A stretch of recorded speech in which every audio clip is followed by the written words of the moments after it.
início hoje ao capítulo 8 do livro Missionários da Luz.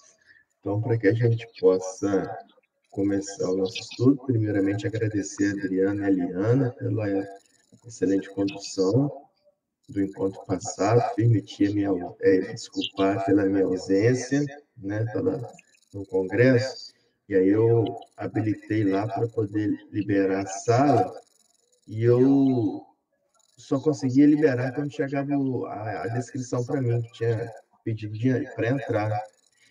E a Kedma não chegou o pedido no celular, estava pelo celular. Não chegou ali no celular. E eu não consegui autorizar, porque não chegou o pedido. Então teve problema, né? Para a Kedma participar, né? Infelizmente. Mas acho que só ela que não conseguiu entrar. Joia.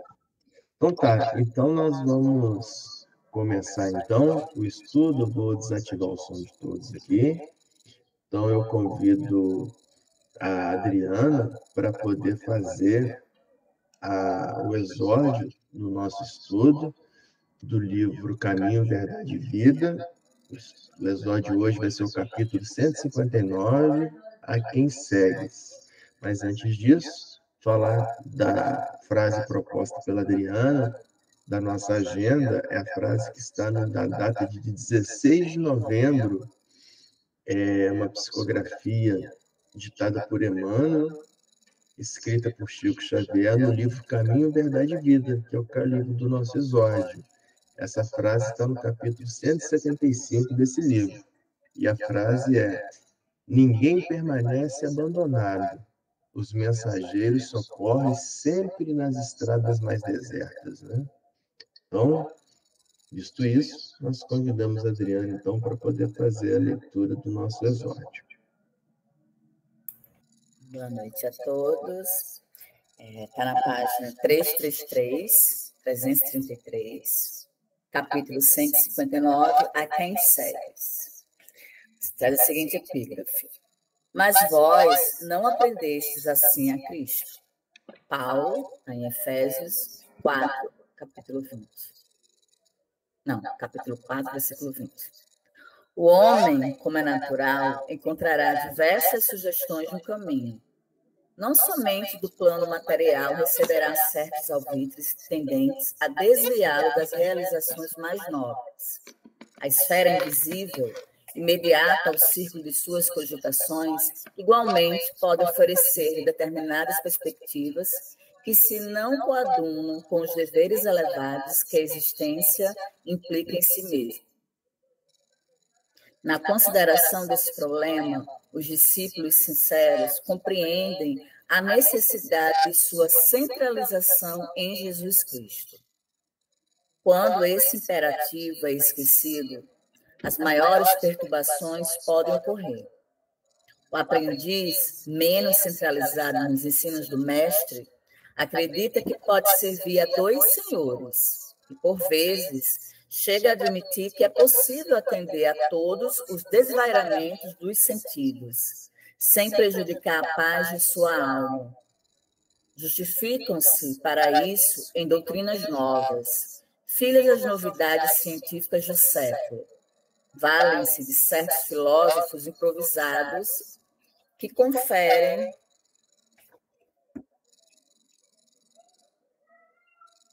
demasiado valor aos instintos, mas, chegados a esse ponto, preparem-se para os grandes fracassos, porque a necessidade de edificação espiritual permanece viva e cada vez mais imperiosa. Poderão recorrer aos conceitos dos pretensos sábios do mundo. Entretanto, Jesus não ensinou assim. Que assim seja. Que assim seja, graças a Deus. Obrigado, Adriana, pela leitura do exórdio. Então, harmonizados pelo exórdio, nós convidamos a Liana para poder proferir a nossa prece de início.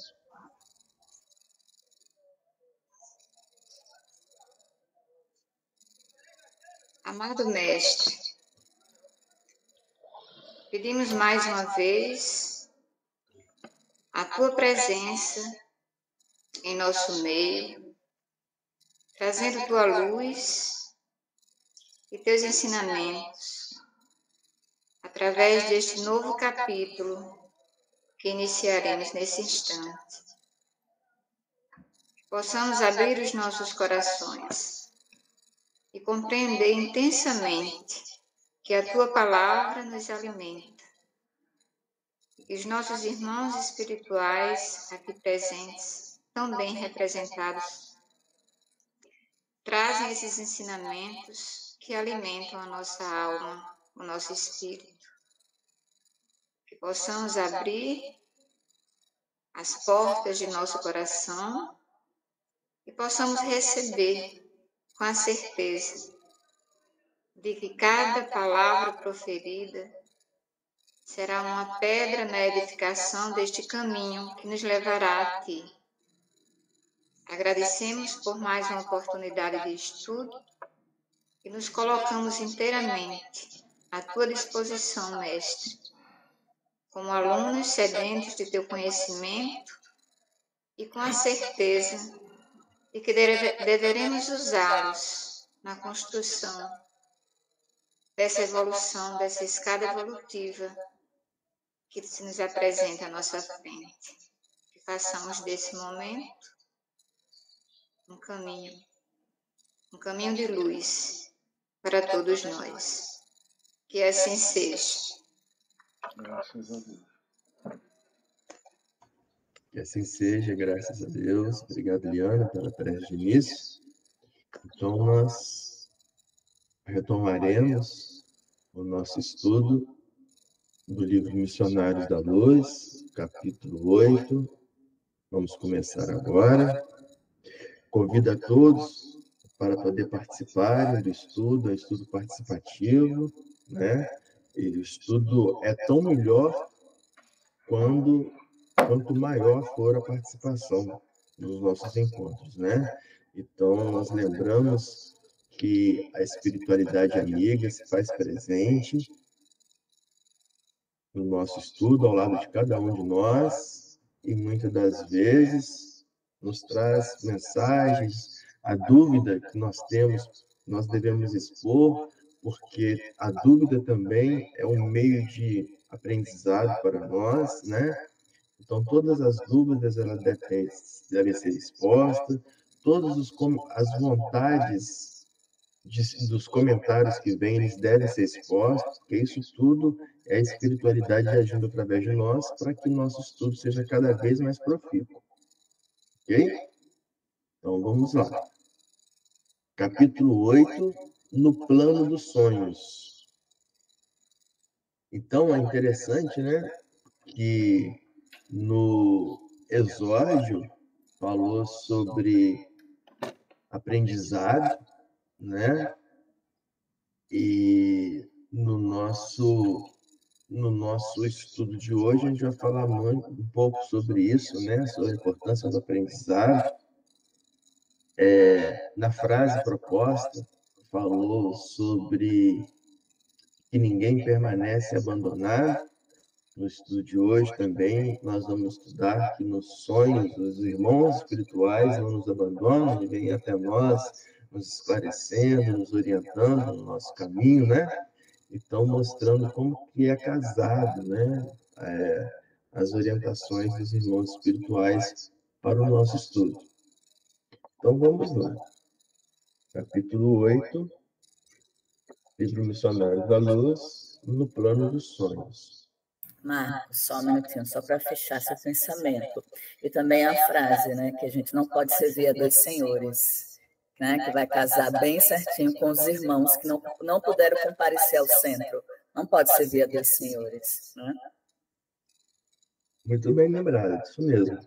Então vamos lá. No plano dos sonhos. Após alguns minutos de conversação encantadora, o irmão Francisco acercou-se do orientador, indagando sobre os objetivos da reunião da noite. Sim, esclareceu Alexandre afável. Teremos algum trabalho de esclarecimento em geral a amigos nossos, relativos a problemas de mediunidade e psiquismo, sem minúcias particulares, né? Então, Alexandre está esclarecendo para o Francisco que ele vai fazer uma reunião de esclarecimento, né, para os irmãos a respeito, por exemplo, da mediunidade. Então, a gente sempre faz questão de lembrar que mediunidade a gente encara no nosso estudo como essa nossa conexão com a espiritualidade, né? De todos nós, a conexão com a espiritualidade. Quando você eleva a sua mente em oração, você está exercendo a sua mediunidade, né? Você está elevando o seu pensamento, né, para a espiritualidade de luz. Então, mediunidade é isso. Então, Alexandre vai fazer uma reunião de esclarecimento, né? Isso é bem interessante, né?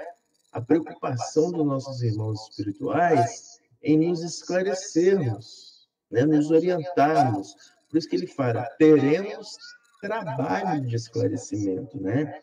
Por que o termo trabalho de esclarecimento? Porque trabalho é a segunda lei das leis morais e segundo a parte terceira do livro dos Espíritos, né? Lei divina, o trabalho é tudo aquilo que nós fazemos em prol do próximo. Então, o trabalho é isso. Então, o trabalho de esclarecimento é o que é? São os irmãos espirituais esclarecendo, nos esclarecendo para nos tornarmos melhores, para nos possibilitarmos sermos pessoas melhores. Isso é o trabalho de esclarecimento. E aí a gente lembra que nós falamos agora a terceira parte do livro dos Espíritos, são as leis morais, a lei divina. A parte anterior, que é a parte segunda, é chamada de o mundo dos espíritos, né? Mundo dos espíritos.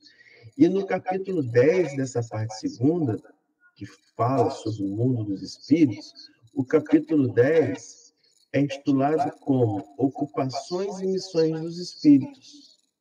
Então, no capítulo 10 fala quais as ocupações, quais as missões que os espíritos têm desencarnados. E aí, a questão 558, Kardec pergunta para os espíritos: alguma outra coisa incumbe aos espíritos fazer que não seja melhorarem-se pessoalmente? Né? A Kardec está perguntando para os espíritos: será que é só isso que vocês fazem, né? A preocupação em se melhorar? Mas aí nós devemos nos lembrar que para nós nos melhorarmos, é necessário nós estarmos inseridos dentro das leis divinas. E uma grande lei divina é a lei da sociedade, né? Então, nós não conseguimos nos melhorar sozinhos. Para nós nos melhorarmos, nós temos que estar em sociedade, porque exercer trabalho significa fazer o outro feliz. Então, o trabalho dos espíritos para eles se melhorarem é eles se doarem para que o próximo possa entrar no caminho correto. E aí, os espíritos respondem para o Kardec: concorrem para a harmonia do universo. Né? Quando Kardec pergunta, faz alguma outra coisa, espíritos, né? Os espíritos concorrem para a harmonia do universo, executando as vontades de Deus, cujos ministros eles são. A vida espírita é uma ocupação contínua, mas que nada tem de penosa como a vida na Terra, porque não há fadiga corporal, nem as angústias das necessidades. Então, o trabalho dos espíritos é incessante, o trabalho dos espíritos. Por quê? Porque eles concorrem para a harmonia do universo, executando as vontades de Deus. E a vontade divina é a felicidade do homem. Por que eu estou dizendo isso? Porque está lá no Livro dos Espíritos, na parte terceira, na questão 614, né? E o homem só vai ser infeliz quando ele se afasta da lei de Deus. Então, a função da lei de Deus é tornar o homem feliz, né? Então, os espíritos, como ministros de Deus, eles concorrem para a felicidade do homem. para a felicidade perene, que é a felicidade espiritual, e não felicidade material, né? E aí, Kardec, algumas questões mais à frente, na questão 563, pergunta para os espíritos: são incessantes as ocupações dos espíritos? Ou seja, não termina? Ela é incessante? E aí os espíritos respondem: incessante, sim, atendendo-se a que sempre ativos são os seus pensamentos, porquanto vivem pelo pensamento. Importa, porém, não identifiqueis as ocupações dos espíritos como as ocupações materiais dos homens. Essa mesma atividade lhe constitui um gozo pela consciência que tem de ser úteis, né? Então, na espiritualidade, né, exacerba a necessidade do espírito ser útil. Se exacerba a necessidade do espírito ser útil, ele vai trabalhar em função do próximo. Então, por isso que Alexandre está falando, teremos trabalho de esclarecimento. Por quê? Porque é a finalidade deles, trabalhar em prol do próximo, né? Então, trabalhar em prol do próximo para que o próximo se encontre no caminho correto. Então, eles vão fazer o que? Oficinas de esclarecimento para os encarnados, né? Então, é o trabalho espiritual aí a se processar. Alguém quer comentar alguma coisa? Não? Então, podemos continuar. Se nos permite, tornou o interlocutor, ou seja, Francisco. Estimaria trazer alguns companheiros que colaboram frequentemente conosco para essa reunião de esclarecimento de Alexandre. Seria para nós grande satisfação vê-los aproveitando os minutos de sono físico. Então, veja, né? Francisco está falando que é enorme satisfação ver o aproveitamento desses irmãos que estão encarnados, que durante o sono colaboram com Francisco.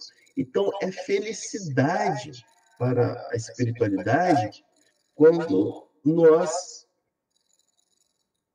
colocamos-nos no caminho do bem, colocamos-nos no caminho do verdadeiro trabalho espírita, que é o trabalho em prol do próximo, né? Então, é felicidade para eles, né? Então, vamos continuar. Sem dúvida, destina-se o serviço de hoje à preparação de cooperadores nossos, ainda encarnados na crosta. Estaremos à sua disposição e receberemos seus auxiliares com alegria. Então, Alexandre está falando: não, Francisco, você pode trazer sim os seus auxiliares. Por quê? Porque o serviço de hoje destina-se à preparação de cooperadores nossos. Então, se eles podem vir para cá, eles vão utilizar muito da nossa instrução, porque a instrução é para preparação de colaboradores. Francisco agradeceu sensibilizado e perguntou: poderemos providenciar? Imediatamente, explicou o instrutor sem hesitação. Conduz os amigos ao sítio de seu conhecimento. Afastou-se o grupo de socorristas, deixando-me verdadeiro mundo de pensamentos novos. Aqui é interessante, né? Mostrando para a gente, enfatizando para a gente, que o grupo de trabalhadores de Francisco é um grupo de socorristas, né? Então, mostrando para a gente, enfatizando como que a espiritualidade ela tem grupos de socorro para nos socorrerem, para nos apoiarem, para nos conduzirem nos momentos difíceis, né? Então, nós nunca estamos abandonados, né? Nós somos sempre amparados pela espiritualidade a nos conduzir no caminho correto. Então, existem grupos para isso. E o grupo do Francisco é um desses grupos de socorristas. Segundo informações anteriores, Alexandre dirigiria, naquela noite, pequena assembleia de estudiosos. E assim que nos vimos a sós, explicou-me solícito.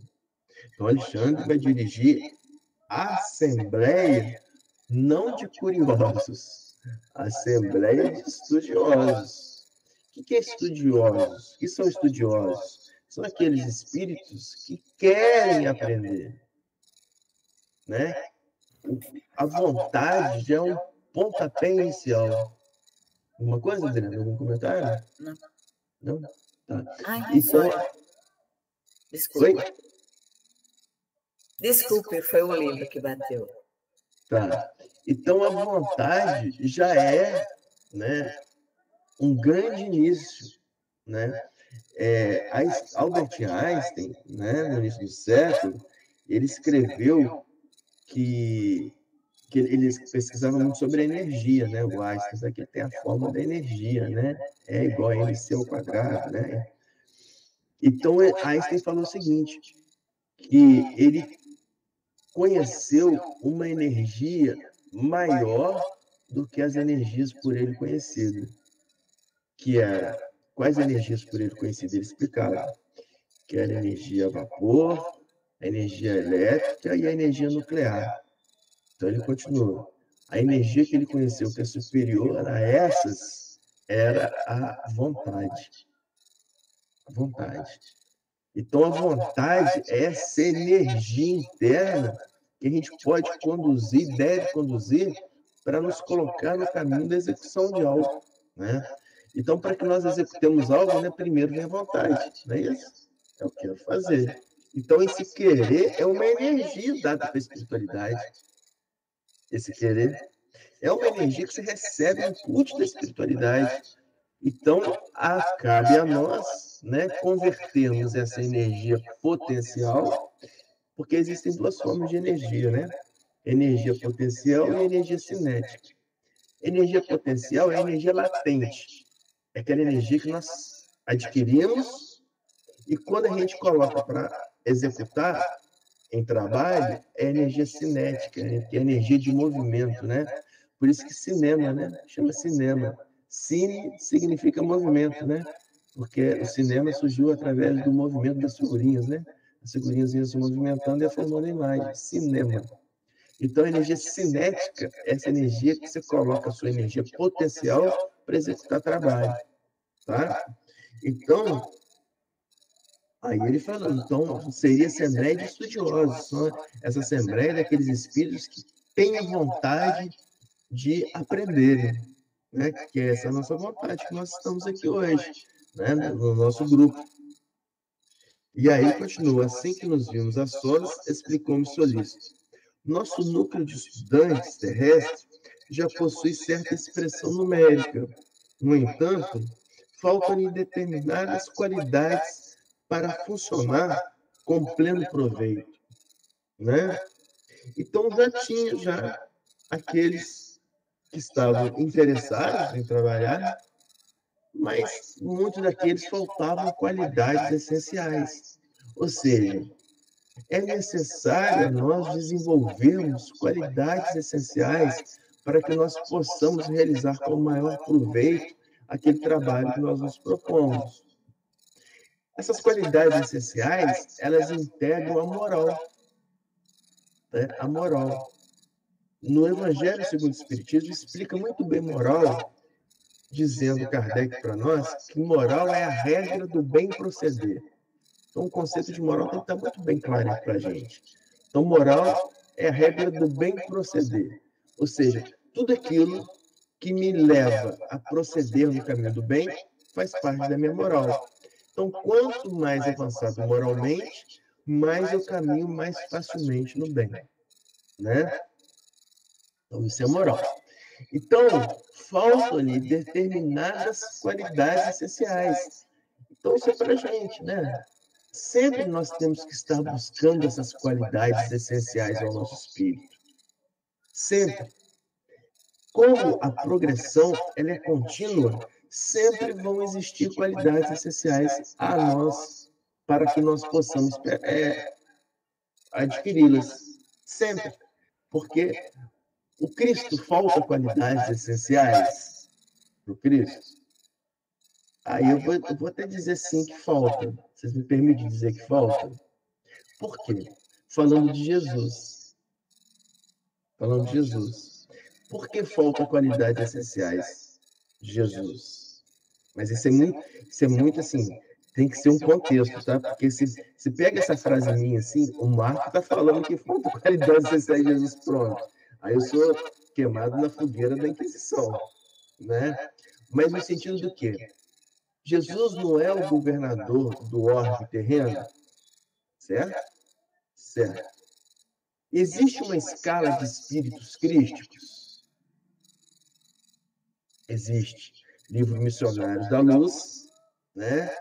Existe, por exemplo, o Cristo, que é o governador do sistema planetário, sistema solar, certo? Um Cristo é o governador da Terra, existe um Cristo que é responsável pelo sistema solar inteiro. Está no livro Missionário da Luz. Tá? Os espíritos crísticos.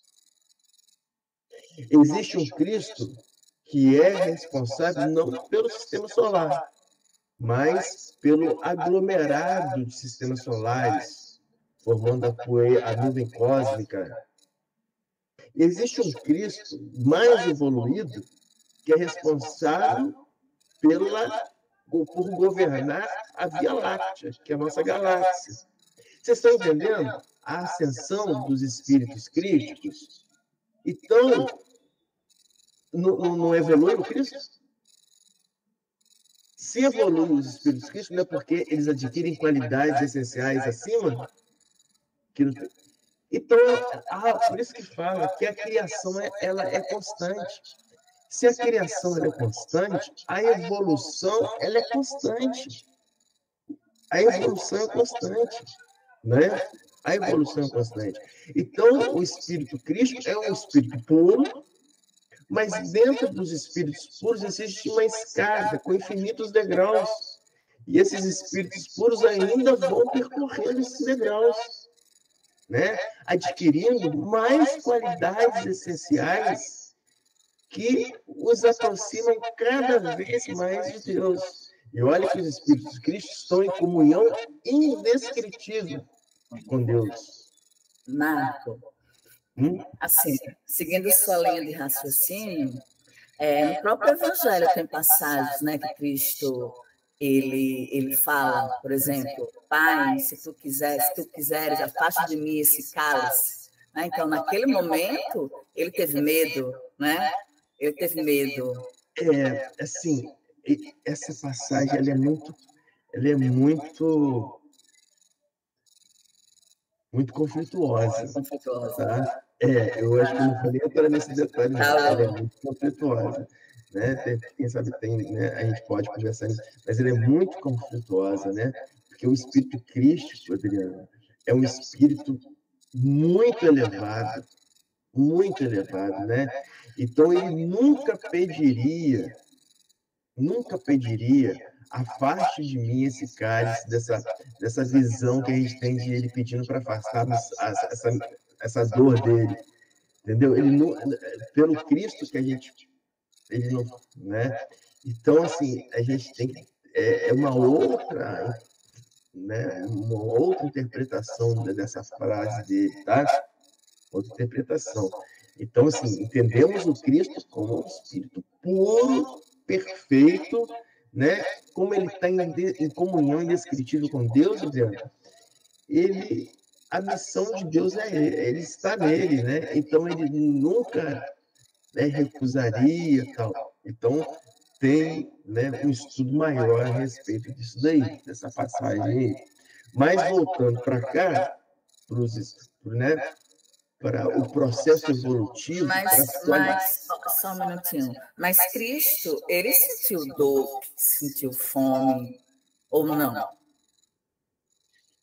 Cristo, ele estava na carne humana. Então, ele estava na carne humana. Ele estava na carne humana, ele sentiu dor, ele sentiu fome. Por quê?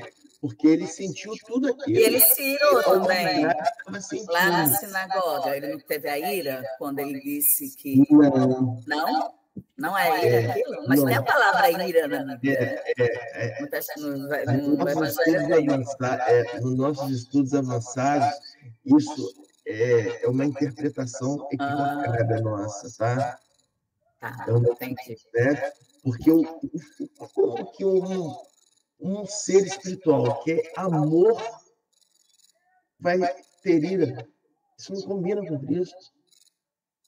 Né? Então a gente tem que ter assim, muito cuidado assim, com os escritos e com a interpretação que a gente faz da escritura, né? Então, por isso assim, né, nos nossos colegas evangélicos, né, a gente conversa com eles, né, com muito cuidado para interpretar, porque lê ipsilítere, né, do que está escrito. Então, assim, primeira coisa para a gente estudar as passagens do Evangelho é ter esse entendimento do Cristo, né? Cristo é um ser de luz, de eterno amor que foi colocado para nós. Então, qualquer coisa que for contrário a isso está deturpando a missão do Cristo. Tá? Qualquer coisa que for contrária a isso, né? E lembremos que quem escreveu eram os homens, né? Eram os evangelistas, que ainda tinha pouca visão da espiritualidade, não é verdade? Tinha pouca visão da espiritualidade. Então a gente tem que entender isso. Quem escreveu foram os evangelistas, né? Os evangelistas. Mas tudo bem. Mas então vamos voltar para cá, né? Você tocou em dois pontos que é altamente contraditórios dos evangelhos. Dois pontos que totalmente. Isso, Pai, a face de Jesus Cálice e a ira de Cristo. Eu ia saber isso. Não ia, mandaram perguntar, olha aí. Né? Então, assim, é até bom, né? Lógico, né? Colocar isso para colocar essa sementinha na cabeça da gente, né? Sempre quando a gente lê o Evangelho, a gente tem que ler o Evangelho no entendimento do Cristo que nós temos, né? E as ações que ocorreram lá não poderia fugir dessa ação. Mas vamos lá. Então, quais qualidades essenciais que são essas, né? E é interessante que no livro dos Médios, no item 227 do livro dos Médios, fala sobre a qualidade dos médiuns. E aqui Alexandre não falou, né? Que ele vai dar uma palestra tal, explicando sobre os problemas de mediunidade. Problemas de mediunidade. Então, problemas de mediunidade, o que é? A nossa dificuldade que nós sentimos, né, de nos interconectar com a espiritualidade, né? Essa dificuldade que nós sentimos em, por exemplo, elevar o nosso pensamento. A gente não sente momentos assim, não estou conseguindo elevar meu pensamento. Isso é problemas de mediunidade, de conexão, né?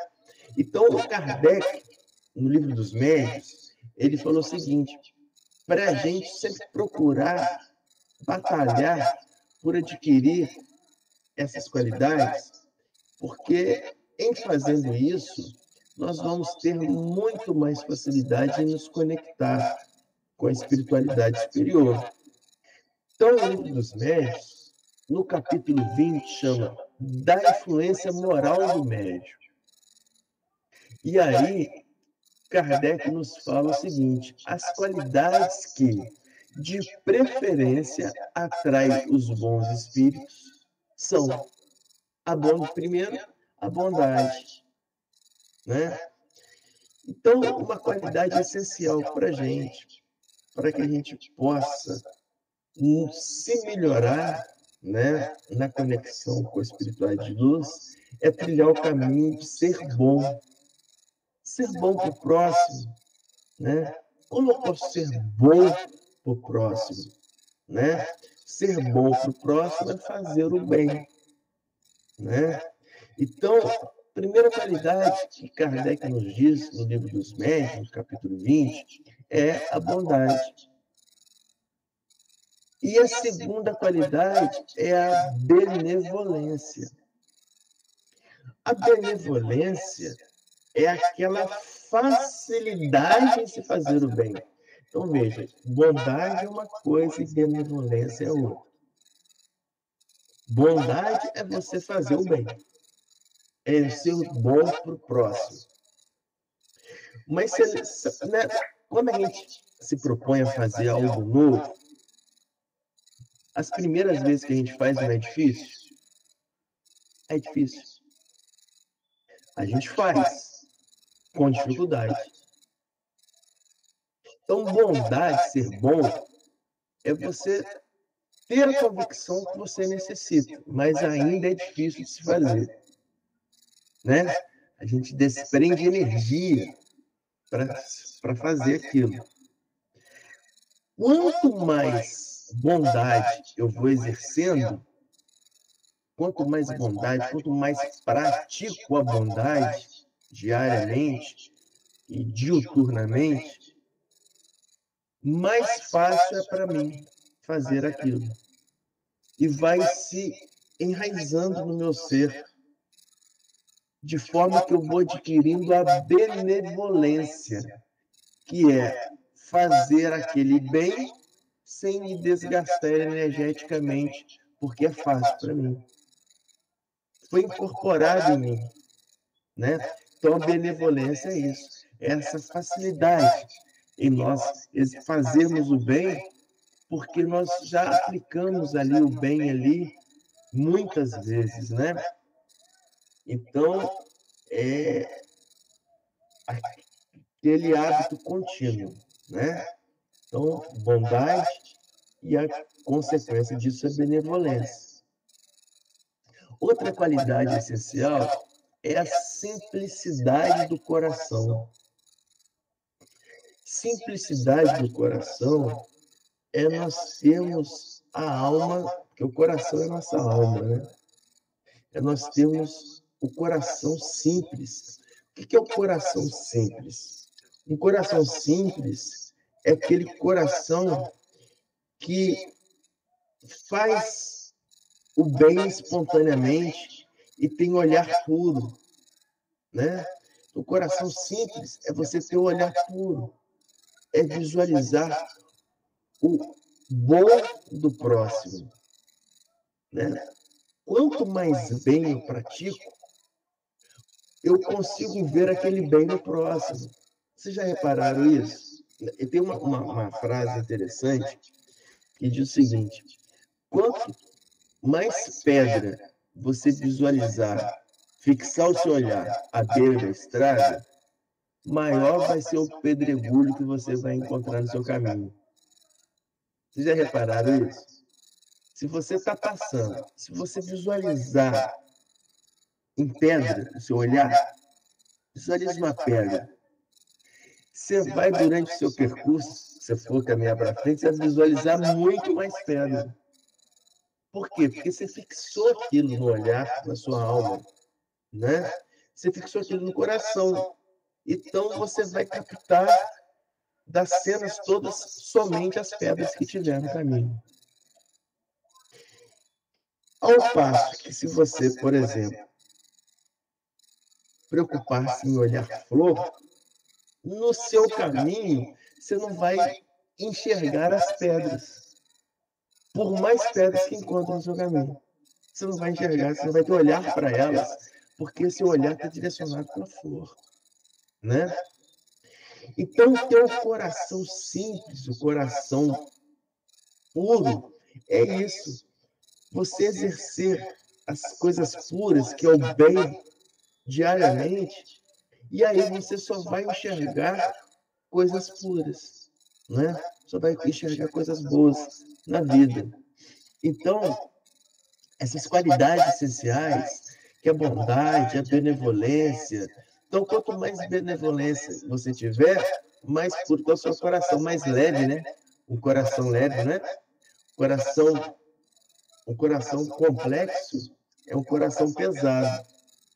porque está cheio de impurezas. Impurezas são não purezas. Cheio de impurezas. O que são impurezas? É tudo aquilo que não é necessário para o nosso espírito, não é necessário, né? O rancor, a angústia, a tristeza, são sentimentos que não são necessários para nós. E nós internalizamos no coração. Então, quanto mais isso nós tiramos do nosso coração, como que eu consigo tirar? Praticando bem, ajudando o próximo, invertendo o nosso olhar para as coisas belas da vida. E é isso, quanto mais a gente faz isso, mais a gente tira as coisas que não merecem estar dentro da gente, né? Então, essas qualidades essenciais que atraem os espíritos superiores, bondade, a benevolência, a simplicidade no coração, o amor ao próximo, né? O amor ao próximo,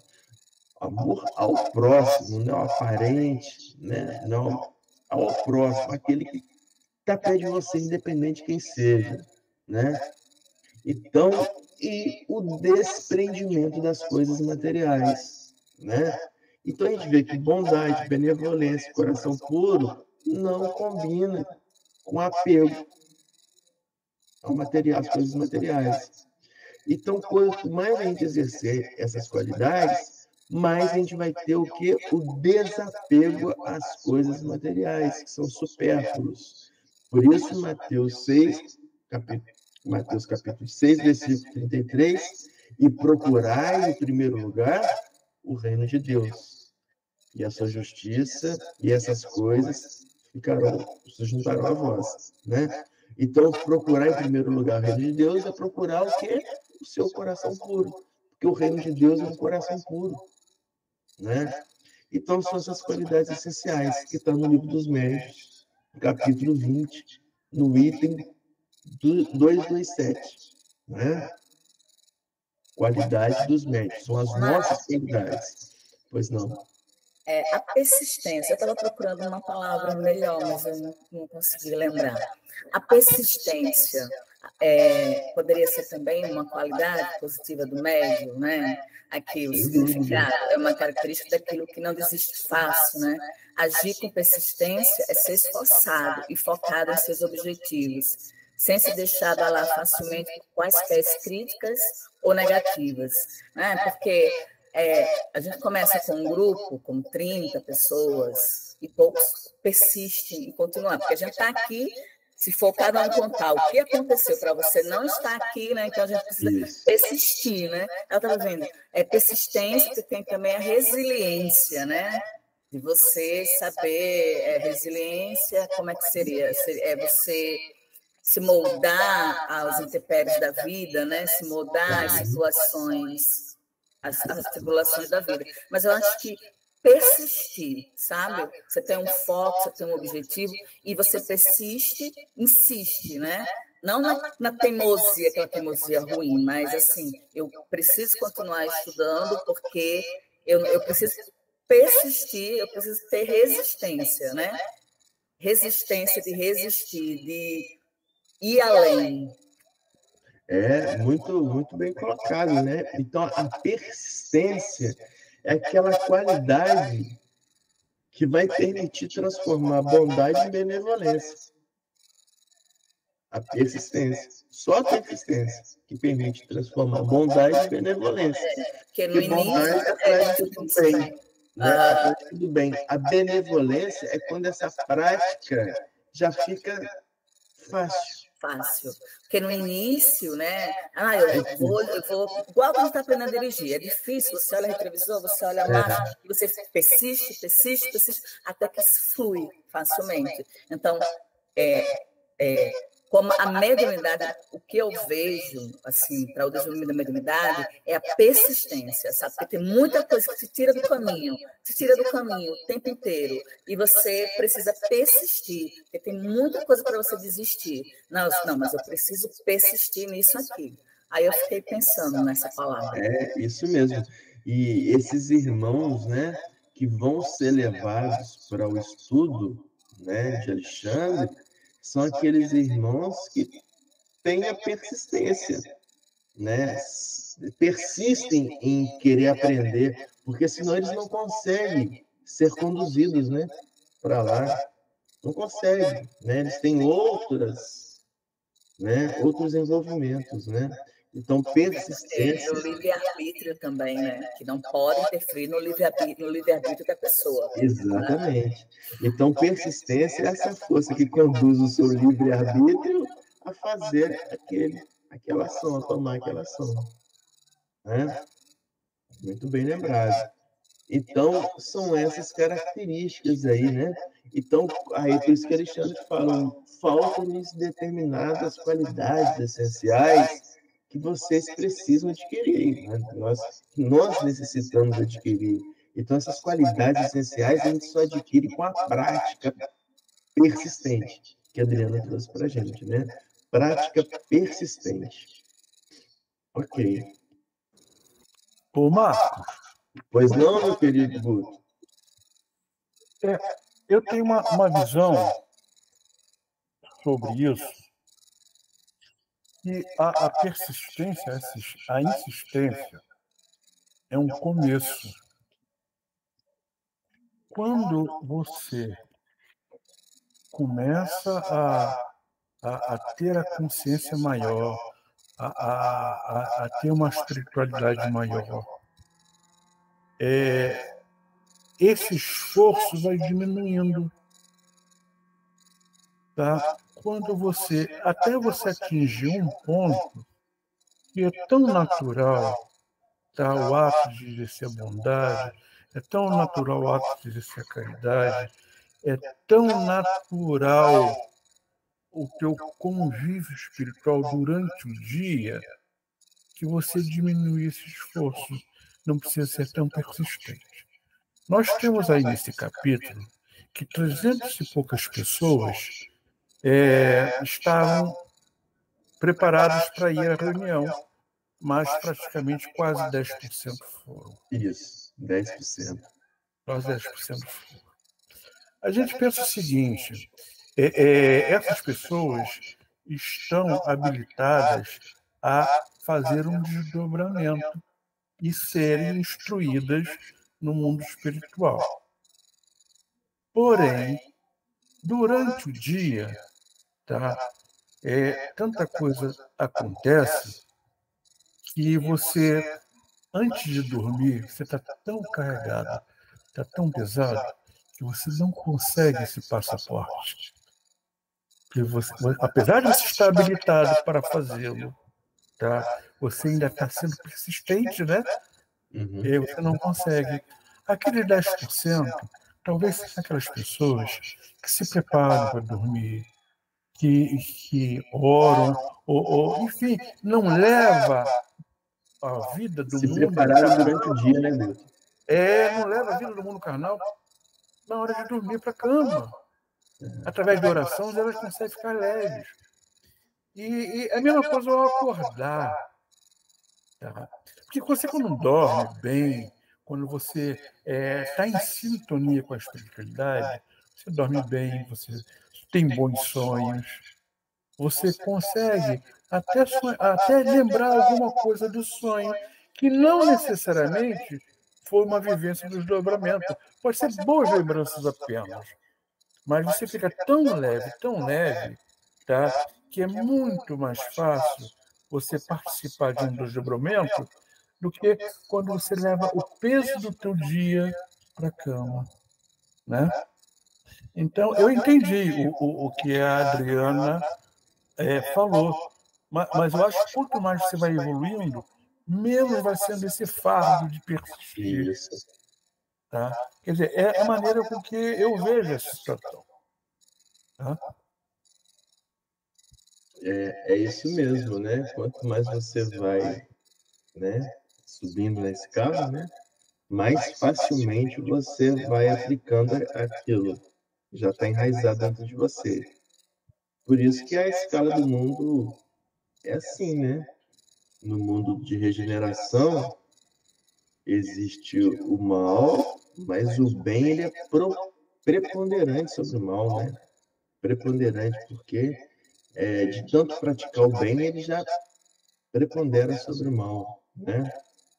E por isso que nos mundos ditosos, o mal já não existe. Porque de tanto exercer o bem, ficou fácil, né? E o mal já vai se esvaindo, então já não existe mais. Então é isso mesmo que você disse, muito bem colocado. Eu achei a palavra, que acho que o vocábulo é mais apropriado, perseverança. Perseverança, né? Que é a mesma coisa, né? A perseverança é uma qualidade daquele que persiste, que tem constância nas suas ações, e não desiste diante das dificuldades. Mas a palavra mais adequada ao nosso contexto aqui é perseverança. Chegou. Nossa professora de português. Tem hora que pluga. Excelente. Então vamos lá. Alguém quer fazer algum comentário a mais? Né? E é interessante que o Guto falou, né, da preparação para o sono, né? Da importância. E a preparação para o sono vem durante o dia, né? A gente tomando conta das coisas que a gente faz, né? Do que a gente ingere, de como a gente se alimenta, né?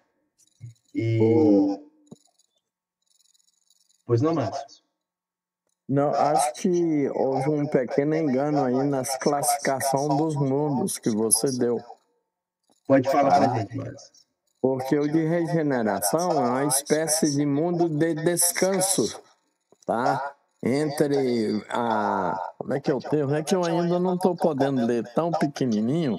E no mundo, nos ditosos, tá? Ainda existe o mal, mas o bem é maior do que o mal. E nos mundos felizes, celestiais, é que não existe o mal. Depois você dá uma conferida aí na classificação. Aí, tá? Isso. Obrigado pela ajuda aí, Márcio. Foi não. Tá ok. Muito bom. Então, uma ajuda do Márcio aí só para falar onde que o mal não existe, lá nos mundos celestiais, né? Isso. Mundos celestiais. Muito bem. Então, excelente. Então, vamos lá. Onde que nós estávamos? Vamos continuar. Tá. Então, nós falamos, faltam determinadas qualidades essenciais para funcionar com pleno proveito. Em vista disso, é imprescindível dotar os companheiros de conhecimentos mais construtivos, né? Então, é imprescindível dotar os companheiros de conhecimentos mais construtivos. Então, eles vão fazer um trabalho de ensinamento, né, de instrução, né? E não pode abrir mão de dar conhecimentos mais construtivos. Por quê? Se a gente pegar e nós lembrarmos lá no Evangelho segundo o Espiritismo, no capítulo 6, o Cristo Consolador, no item 5, nos traz, né, aquela frase que nós conhecemos muito bem, né? Espíritas, amai-vos, eis o primeiro ensinamento. Espíritos, instruí-vos, eis o segundo, né? Os dois grandes ensinamentos da doutrina espírita. Então, a instrução é uma necessidade espiritual. Então, a instrução construtiva, o que é instrução construtiva? É aquele conhecimento que permite nós nos construirmos como pessoas melhores, como seres melhores, né? Então, é esse tipo de instrução, de elevação, que o grupo de Alexandre vai dar nessa palestra, né? E aí é interessante que tem uma passagem de Mateus, do capítulo 24 de Mateus, no versículo 15, que Mateus relata uma passagem de Cristo, dizendo: quando, pois, virdes que a abominação da desolação, de que falou o profeta Daniel, está no lugar santo, quem lê, entenda, né? Então, vamos lá, né? Então, Alexandre falando, é imprescindível dotar os companheiros de conhecimentos mais construtivos. E Cristo fala numa dessas suas passagens, né? Então, a final dessa frase de Cristo é: quem lê, entenda. Então, Cristo nos mostrando isso, né? A necessidade que nós temos de nós nos debruçarmos no estudo e entendermos, né? Isso é importante. Nós debruçarmos e entendermos aquilo que estamos estudando. Então, é isso que o grupo de Alexandre vai fazer. Vai funcionar como moderador ali, mediador, para facilitar o entendimento. É isso que a gente tenta fazer aqui, né? Nos nossos encontros. Cada um tentando facilitar da sua forma a melhor compreensão daquela mensagem, né? Adriano falando, expondo aqui para a gente, Eliano, Guto, né? O Márcio, né? Vindo aqui, nos facilitando aqui o comentário, o estudo, né? Então, Cristo dizendo, quem lê, entenda. Mas é interessante que ele fala sobre o profeta Daniel. E quando ele fala, quando, pois, virdes que a abominação da desolação, de que falou o profeta Daniel, está no lugar santo. O que ele está falando com isso, né? Quando você virdes que a abominação da desolação. Então, o que é abominar, né? Abominar é você não concordar com aquilo. Deixa eu habilitar a Bianca aqui. Então, abominar é você não concordar com aquilo.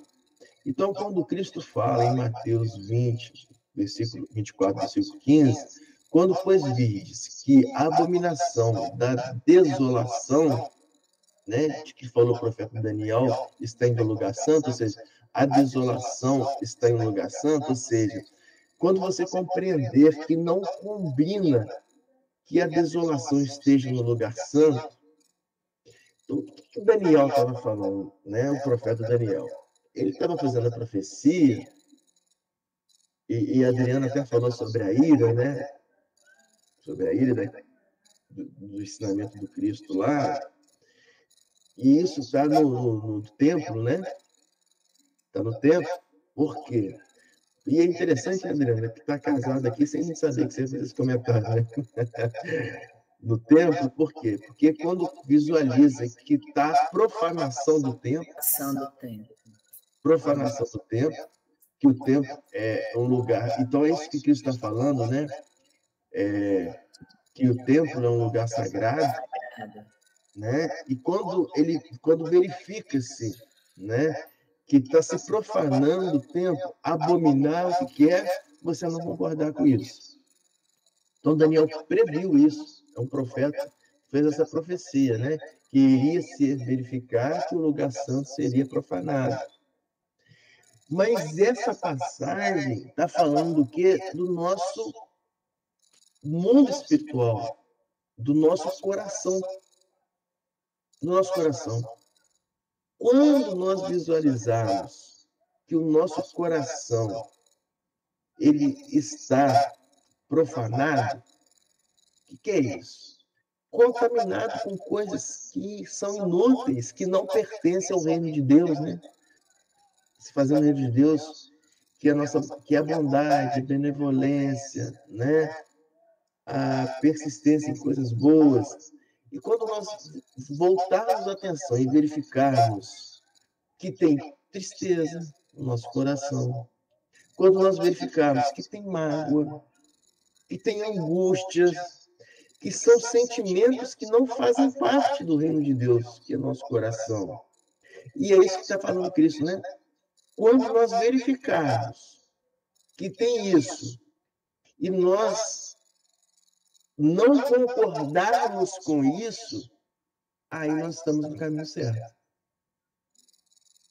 Aí nós estamos no caminho certo. Então, quem lê, entenda.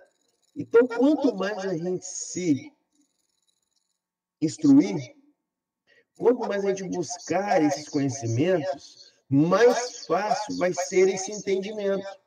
E mais fácil vai ser nós prestarmos atenção naquilo que não é essencial para nós. Então, voltando à frase de Cristo. Quando, pois, virdes, você, visualizar que a abominação da desolação está no lugar santo, né?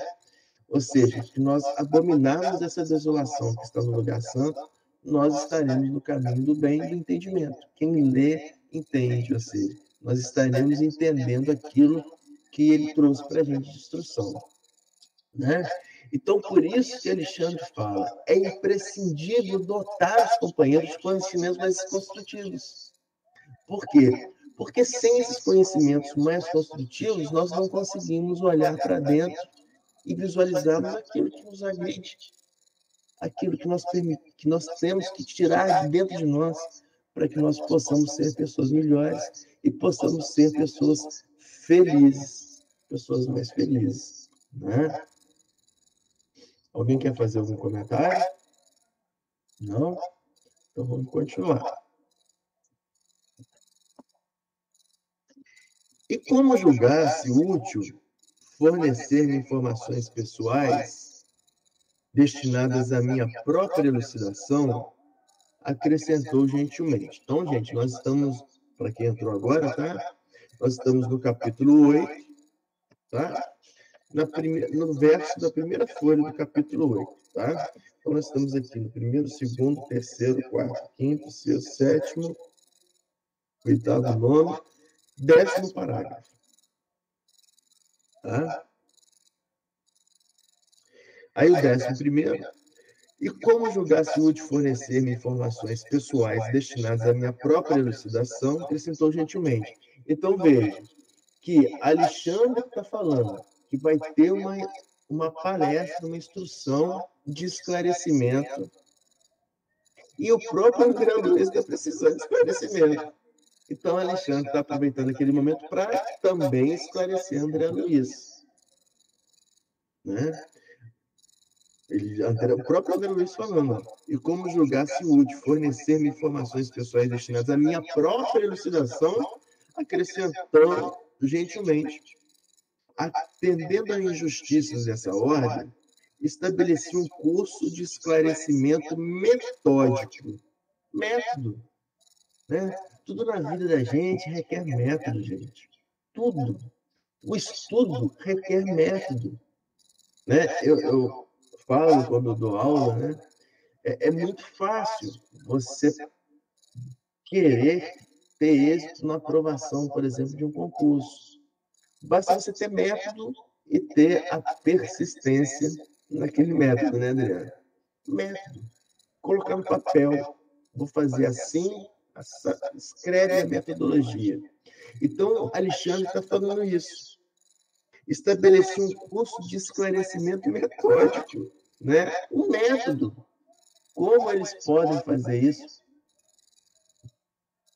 para melhorar a situação? Nem todos sabem valer-se das horas de sono físico.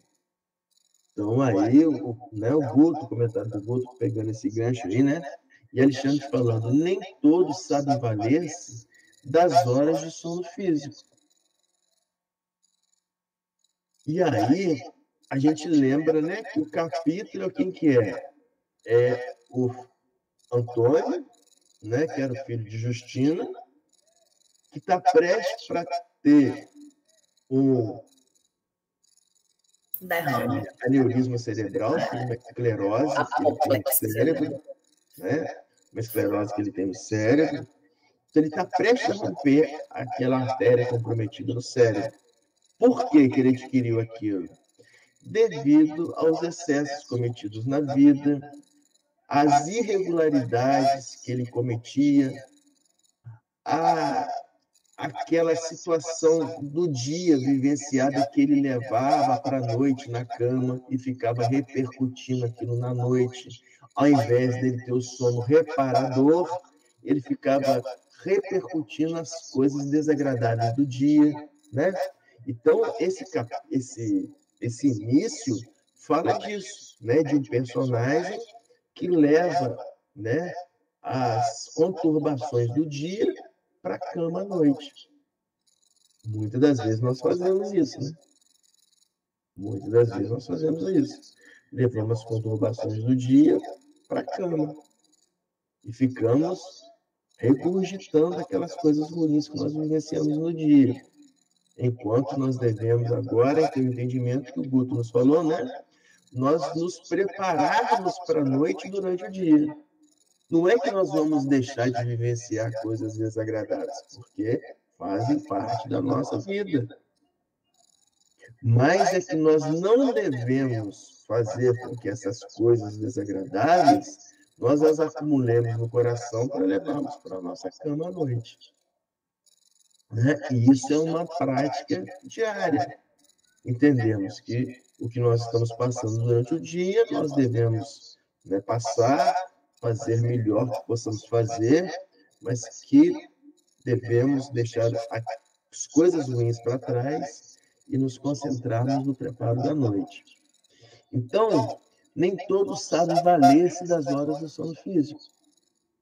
Se nós pegarmos o Livro dos Espíritos, a segunda parte do Livro dos Espíritos, que fala sobre o mundo dos espíritos, o capítulo 8 é Emancipação da Alma. Então, Kardec deixa um capítulo inteiro da segunda parte do Livro dos Espíritos para falar sobre a emancipação da alma. Então, a emancipação da alma, o que é? É a capacidade que a alma tem de, durante o sono, se desprender do corpo físico para poder, por exemplo, aprender com os espíritos. É uma capacidade, mas se nós não nos prepararmos durante o dia, nos permitindo um bom sono, a gente perde essa propriedade. O Evangelho segundo o Espiritismo, no capítulo 17, chama Cuidai do corpo e do espírito. Capítulo 17. Então, o capítulo inteiro chamando Cuidai do corpo e do espírito. Né? Cuidar do corpo e do espírito. E nesse capítulo, no item 11, as instruções dos espíritos a respeito desse tema, cuidar do seu corpo e do seu espírito.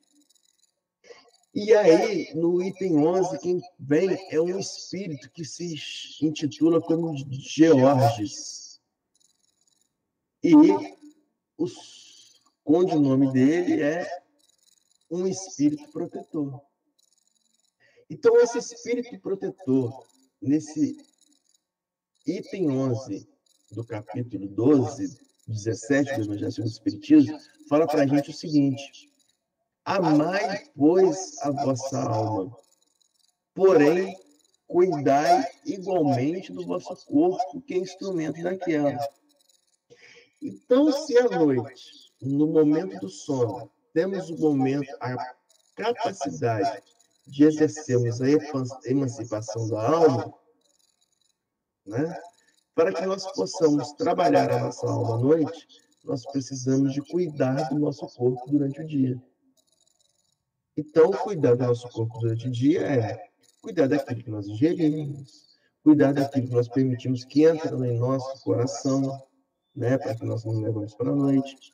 Então, é esse todo preparo da emancipação da alma que traz o livro segundo do Livro dos Espíritos para a gente, a emancipação da alma. Dentro desse capítulo 8, emancipação da alma, a questão 401 do Livro dos Espíritos, Kardec pergunta, nesse próprio capítulo 8, dentro do item sono e sonhos: durante o sono, a alma repousa com o corpo? Os espíritos respondem: não, o espírito jamais está inativo. Durante o sono, afrouxam-se os laços que o prendem ao corpo, e não precisando este, então, da sua presença, ou seja, da alma do corpo, a alma se lança, ou seja, o espírito se lança pelo espaço e entra em relação mais direta com outros espíritos. Quais outros espíritos? Depende de como você se preparou durante o dia. Depende de que você se preparou, depende de que você deixou o seu pensamento exercer depende do bem que você se permitiu praticar durante o dia, né? Então, por isso que nós estávamos vendo, né, Guto, nesse capítulo, que de 300 e poucos irmãos, apenas 30 vão conseguir ser arrebatados para essa instrução. Por quê? Porque eles se prepararam durante o dia e criaram uma psicosfera favorável a esse arrebatamento. Ok? Então, vamos lá, se ninguém tiver mais nenhum comentário. Marco, Oi? o sono, ele tem várias fases, né? Isso. E aí, como que fica? As várias fases do sono são as fases que nós precisamos para maior desprendimento, né? Maior desprendimento. Então, o sono REM, o sono REM, né? Então, o que acontece? Quanto mais, digamos assim, mais profundo a gente consegue entrar no sono, na fase do sono, mais facilmente é o desprendimento da nossa alma, no processo de emancipação da alma. Entendeu? Então, como que a gente se aprofunda no sono? Através exatamente daquilo, do preparo que nós fizemos durante o dia, para ter um bom sono à noite. Né? Então, quanto mais profundo nós adentramos no sono, mais facilmente é o desprendimento da alma. Beleza? Joia. Alguém quer fazer algum comentário a mais? Então, vamos lá.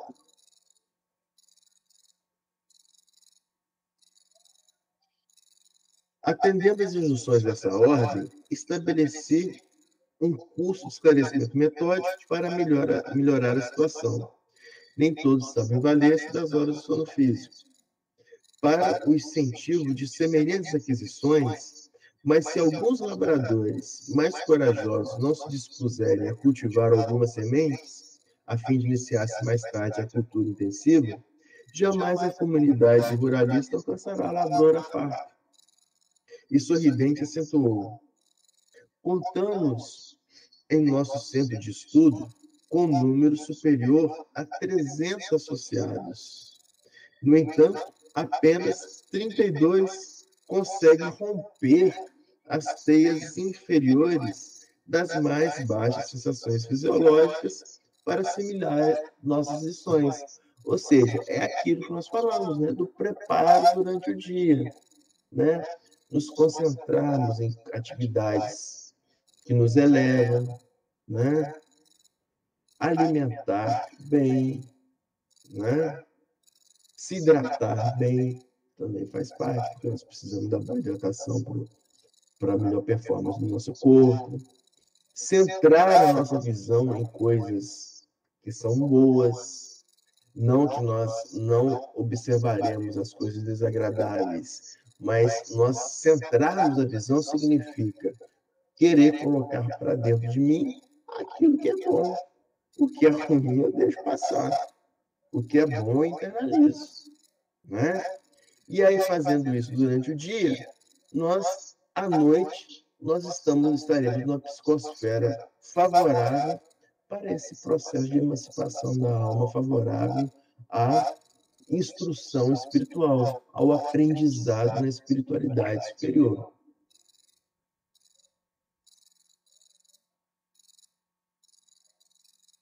E é interessante que ele fala aqui, 32 conseguem romper as teias inferiores das mais baixas sensações fisiológicas, né? Fisiológicas do organismo.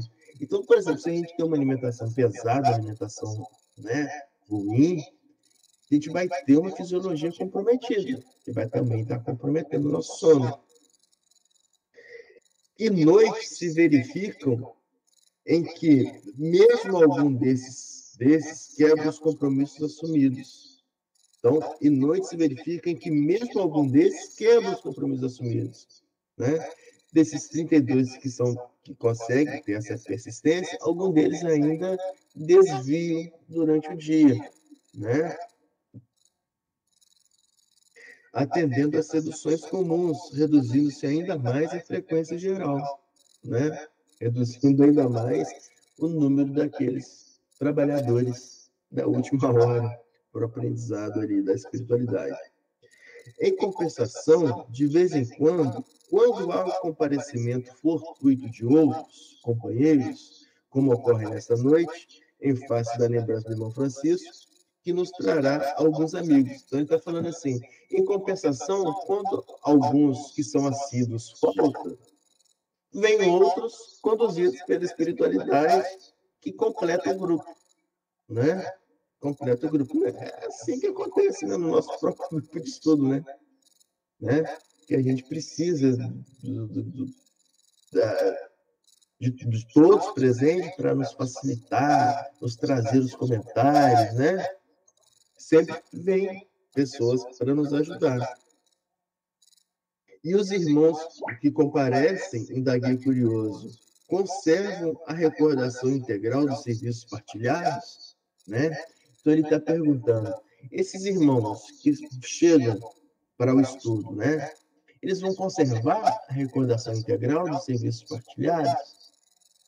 Então a gente vai lembrar também, dentro do livro 2º, do livro dos Espíritos, que é o Mundo dos Espíritos, o capítulo 8, que fala sobre a emancipação da alma, o sono e os sonhos, a questão 402. Quando Kardec pergunta para os espíritos como podemos julgar a liberdade do espírito durante o sono, né? Então, como que a gente consegue entender essa liberdade do espírito durante o sono? Aí os espíritos dizem, pelos sonhos, quando o corpo repousa, acredita-o, tem o espírito mais faculdade do que o estado de vigília. Ou seja, quando nós repousamos, o nosso espírito consegue aprender muito mais do que o estado de vigília. Isso tem coisas práticas, né? Alguns de vocês já devem ter observado isso. Você está querendo, por exemplo, quando eu estava estudando para alguma coisa, tinha uma questão que eu não estava conseguindo resolver. Já aconteceu de eu parar à noite, eu ir dormir, no sono eu consegui resolver aquela questão. Eu acordava e ia resolver, né? Por quê? A gente, nesse desprendimento, a gente tem mais facilidade do que no estado de vigília, né? Onde afrouxam-se os laços, né? E aí o Espírito completa na informação. Lembra-se nesse momento, né, quando a gente está no desprendimento, do passado e algumas vezes consegue até prever o futuro. Adquire maior potencialidade e pode pôr-se em comunicação com os demais espíritos, né? Na Revista Espírita de dezembro de 1868, o Espírito falou para os médicos ali presentes.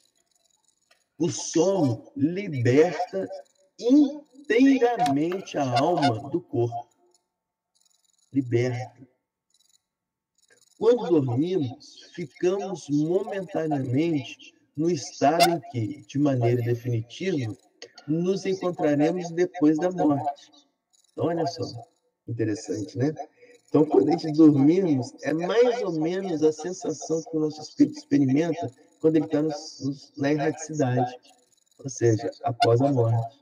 Esse estado de liberdade, né? E o espírito completa. O sono é a porta que Deus lhe abriu para os amigos do céu. Olha que bacana. O sono é a porta que Deus lhe abriu para os seus amigos do céu. Mas devemos nos lembrar que o nosso céu é aquele céu que nós construímos cada dia, né? Então, quais portas vão ser abertas? Aquelas portas que nós construímos durante o dia. Então, que nós construamos portas felizes durante o nosso dia. Não que nós não tenhamos momentos infelizes, tenhamos, mas que nessas portas nós guardemos os momentos felizes, as coisas boas, as coisas construtivas, os aprendizados, né? Para que nós possamos desfrutar desses momentos da noite para uma maior elucidação com os nossos amigos espirituais. Pergunto se alguém tem algum comentário de finalização. Não? Eu Então, tenho, Marcos. Pois não, Márcio. Paralelo ao que você falou sobre o seu sonho, eu fiz curso técnico de contabilidade, que na época correspondia ao curso normal para quem quisesse seguir o magistério e curso científico para outras atividades. Só que eu fui fazer uma faculdade de matemática e eu nunca estudei logaritmos no curso técnico de comércio. E tinha um problema para resolver que a gente não conseguia resolver e fui dormir com aquilo na cabeça. Quando foi de madrugada... Deve ser. Então, quando foi de madrugada, eu acordei e falei com a minha esposa. Resolvi. Ela resolveu o quê? O problema do logaritmo. Levantei, fui lá e resolvi o problema, anotei tudo e pronto, voltei a dormir. Pronto. Copiei você. Então é forte toda essa espiritualidade, né, cara? Tiago é bom, tem os assessores e tal. É isso aí. Então. Muito bom, Márcio. Alguém quer fazer algum comentário final? Não? Então, aproveitando a presença da nossa amiga Bianca, né, Bianca? Aproveitando do retorno da nossa Bianca. Então, nós convidamos aí, Bianca. Boa noite. Boa noite, fazer a finalização, né? Vamos lá. Muita saudade de vocês. Nossa, eu tenho chegado em casa muito tarde e eu estou já assim, tentando me reorganizar para poder estar juntinho de vocês aqui, né? Que eu não consigo chegar a tempo, né, do início. Mas ter esse contato com vocês, a troca de energia é muito boa, né? Isso é muito importante em nossas vidas para a gente conseguir seguir em frente, né? Somos aí trabalhadores da luz. Nós só temos a agradecer. Vamos lá. Mantendo as nossas consciências na luz do teu amor, Mestre, nós agradecemos a mais uma oportunidade de estarmos unidos aqui, estudando a tua doutrina de amor e nos ensina, Mestre, ensina-nos, Mestre, a sermos mais serenos, mais compreensivos diante de tantas angústias, de tantos sofrimentos, dificuldades às quais nós passamos, nós enfrentamos neste mundo diariamente e nos conserva, Senhor, o sono restaurador. Envia teus missionários, envia teus mensageiros de luz, abrandando as nossas mentes, nos envolvendo de pensamentos positivos, de muita fé, que a gente possa sempre estar aprendendo e ensinando através do teu amor. Que a falange dos bons espíritos, guerreiros do amor, guerreiros do bom combate, nos cerquem sempre de muita proteção divina, nos intuam, possam sempre nos estar intuindo em boas práticas. Que o nosso amor sempre vença contigo ao nosso lado, Senhor. Louvados sejam todos os seres que contribuem, que zelam pelo amor, pela justiça, pela caridade. Louvados sejam os nossos mentores queridos, fiéis, que se comprometeram nessa vida em estar nos auxiliando. Louvada seja Nossa Senhora, nossa Sagrada Mãe Maria, Vinde, Mãe Maria, sempre em nosso auxílio. Deus provê, Deus proverá. A sua misericórdia não faltará. Vinde, Mãe Maria, vinde, valei-nos agora, nesse momento. Mãe da divina providência, cura nosso corpo físico, cura nosso espírito, nos intua sempre em bons pensamentos, reequilibra nossos chakras e nos traz sempre a paz, Mãe, que precisamos para seguirmos em frente na evolução. Pai nosso que estais nos céus, santificado seja o vosso nome. Venha a nós o vosso reino. Seja feita a vossa vontade, assim na terra como no céu. O pão nosso de cada dia nos dai hoje. Perdoai as nossas ofensas, assim como nós perdoamos a quem nos tem ofendido. E não nos deixeis cair em tentação, mas livra-nos de todo o mal. Ave Maria, cheia de graça, o Senhor é convosco. Bendita sois vós entre as mulheres, e bendito é o fruto do vosso ventre, Jesus. Santa Maria, Mãe de Jesus, rogai por nós, pecadores, agora e na hora do nosso desenlace. Que assim seja. Graças a Deus. Que assim seja. Graças a Deus. Obrigado, Bianca. Obrigada a vocês. Pela pré-finalização. Obrigado a todos pela presença e esperamos nos encontrar na próxima quarta-feira, às 7h45. Um abraço a todos. Boa noite, moçada. Beijo, gente. Boa noite, gente. Boa noite a todos. Tchau, Malu.